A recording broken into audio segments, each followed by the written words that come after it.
అన్న మీరు RTC driver అంటే ఎలక్ట్రిక్ బస్ నడిపిస్తున్నారు కదా, సో ఎట్లా ఉంది ఆ జనాలతో ఎట్లా వేగుతున్నారు అంతమంది జనాలు అసలు? జనాలు ఇప్పుడు అంతంత మాత్రమే వస్తున్నారు. ఈ ఆర్టీసీ బస్సులు బంద్ అయిన కాడ నుంచి జనాలు కూడా ఎక్కువ రావట్లేదు. మామూలుగా వస్తే ఈ private contract base out sourcing వాళ్ళ డ్రైవర్లతో నడిపిస్తుండ్రు. అంటే ఎందుకు సమ్మె నడుస్తుంది కదా, ఎలక్ట్రిక్ బస్సులు మాత్రమే ఎందుకు నడిపిస్తున్నారు మరి? ఇది మమ్మల్ని బలవంతంగా నడిపిస్తున్నారు. ఏది మా డిపార్ట్మెంట్, ఎందుకంటే మాకు జీతాలు అవి ఇవి వాళ్ళు కరెక్ట్ ఇస్తలేరు. ఆ జీతం ఇవ్వమని బెదిరించి అది చేసి ఎట్లాగో మీరు నడపాలి, నడపకపోతే మేము తర్వాత తీసేస్తామని చెప్పేసి భయపట్టిస్తున్నారు.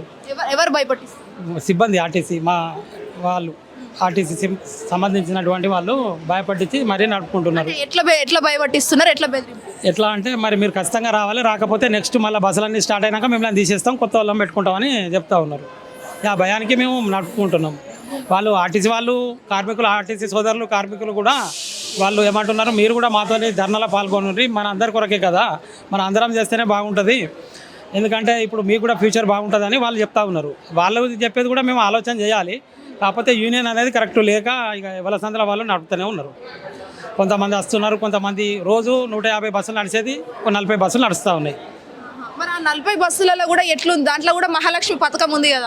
ఉన్నాయి. కొన్ని లగ్జరీలు నడుస్తున్నాయి, కొన్ని ఎక్స్ప్రెస్లు నడుస్తున్నాయి, కొన్ని డిలక్స్లు నడుస్తూ ఉన్నాయి. మహాలక్ష్మి పథకం ఉంది, 1 man సర్వీస్ ఇస్తూ ఉన్నారు. కండక్టర్ లేక మేమే టికెట్ కొట్టుకోవడం, మేమే నడపడం. అంటే 2 షిఫ్ట్లు మేమే చేస్తున్నాం. బాగా ఇబ్బంది అవుతుంది, చాలా ఇబ్బంది. అంటే ఇబ్బంది, ఇటు బస్సు నడుపుకోవాలి, ఇటు మళ్ళీ స్టేజ్ క్లోజ్ చేసుకోవాలి, ఇక్కడ 20 మంది ఎక్కితే మళ్ళీ 20 మంది ఎక్కిరి, మళ్ళీ బస్సు ఆపుకొని పక్క పెట్టుకొని మళ్ళీ టికెట్ కొట్టవలసి వస్తుంది, ప్రాబ్లం అవుతుంది.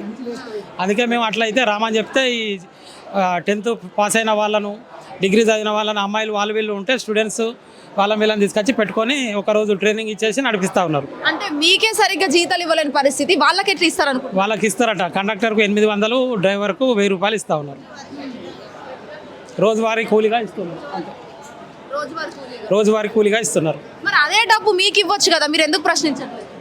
మాకు యూనిట్ లేదు మేడం. మాకు యూనిటీ ఉన్న తర్వాత ఇప్పుడు నేను ఒక్కరిని అడిగితే నన్ను తీసి పక్క పెట్టేస్తున్నారు. నన్ను తీసి పక్క పెడితే మళ్ళీ నాకు ఏదో మళ్ళీ ఫ్యూచర్లో కూడా బాగుంటుంది కదా అనే ఆలోచన మీద నాకెందుకు వచ్చిందని నేను అనుకుంటా ఉన్నాను.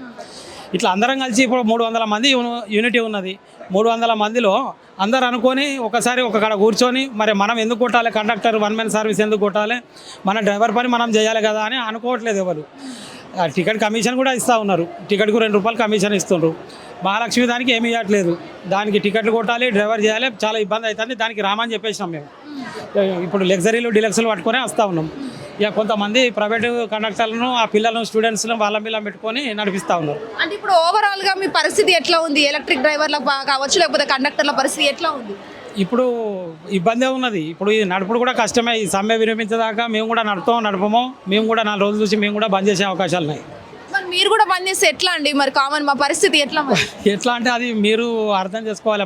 మా చేతిలో అయితే ఏం లేదు, మాకు ప్రాబ్లం అవుతుంది. మాకు తలకు మించిన భారం అయింది కాబట్టి మేము ఏం చేయలేకపోతున్నాం. ఇప్పుడు టికెట్ మేమే కొట్టాలి, బస్సు మేమే నడపాలంటే చాలా ఇబ్బంది ఉంది. అందుకే ఇప్పుడు 1 man సర్వీస్ ఇస్తే చాలా ఇబ్బంది ఉంది. డిలక్స్ లగ్జరీ పట్టుకొని వస్తే దీనిలో కూడా మంది ఎక్కలేరు, ప్రైవేట్ వెహికల్లో వెళ్తున్నారు ఎక్కువ. ప్రయాణికులకు ఇబ్బందే ఉంది, ఆర్టీసీ సిబ్బందికి కూడా ఇబ్బందే ఉంది. వాళ్ళని టార్చర్ పెట్టి ఇప్పుడు బస్సులు నడిపిస్తున్నారు. పాపం వాళ్ళకు ఉన్న ఆర్థిక ఇబ్బందులను బట్టి వాళ్ళకి శాలరీస్ కానీ ఏమన్నా కానీ పెంచాలని వాళ్ళు సమ్మె చేసిండ్రు. సమ్మెలో పాపం వరంగల్ డిపో నుండి నరసంపేట అనే ఒక డ్రైవర్ చనిపోయిండు, గౌడ్ అని, శంకర్ గౌడ్. వాళ్ళ కుటుంబం పరిస్థితి ఏంది? వాళ్ళ గురించి ప్రభుత్వం ఏమైనా చర్య తీసుకుంటుందా? ఖచ్చితంగా వాళ్ళ కుటుంబం గురించి చర్య తీసుకొని వాళ్ళ కుటుంబ బాధ్యతలు తీసుకోవాలి గవర్నమెంట్ స్పందించి. ఇప్పుడున్న గౌరవ ముఖ్యమంత్రి గారు మరి ఇవన్నీ చూస్తూనే ఉంటారు.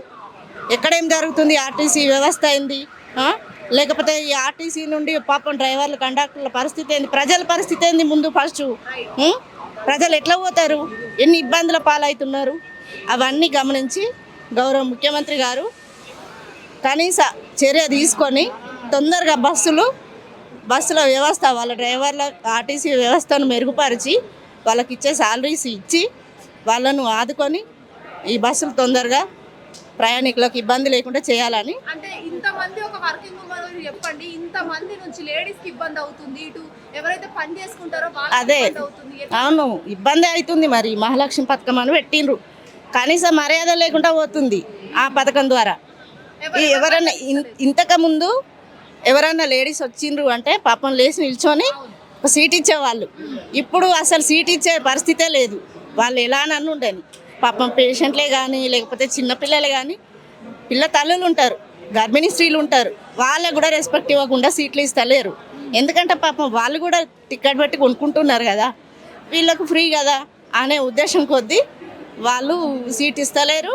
అంటే ఏం చెప్తారు తెలంగాణ రాష్ట్రానికి, ఏం చెప్పాలంటే తెలంగాణ రాష్ట్రంలో గౌరవ ముఖ్యమంత్రి గారు ఇప్పుడున్న ప్రభుత్వము మంచి చర్య తీసుకొని ఈ ఆర్టీసీ మహాలక్ష్యం పథకం లేకపోని ఎందుకమ్మా అది ఇంకేదన్నా పెట్టని, ఇది ఫ్రీ పెట్టి ఇంత ఇబ్బందులకు గురి చేస్తాను ప్రయాణికులను, ఆర్టీసీ వ్యవస్థను. అది తొందరగా చర్య తీసుకునే విధంగా ప్రభుత్వం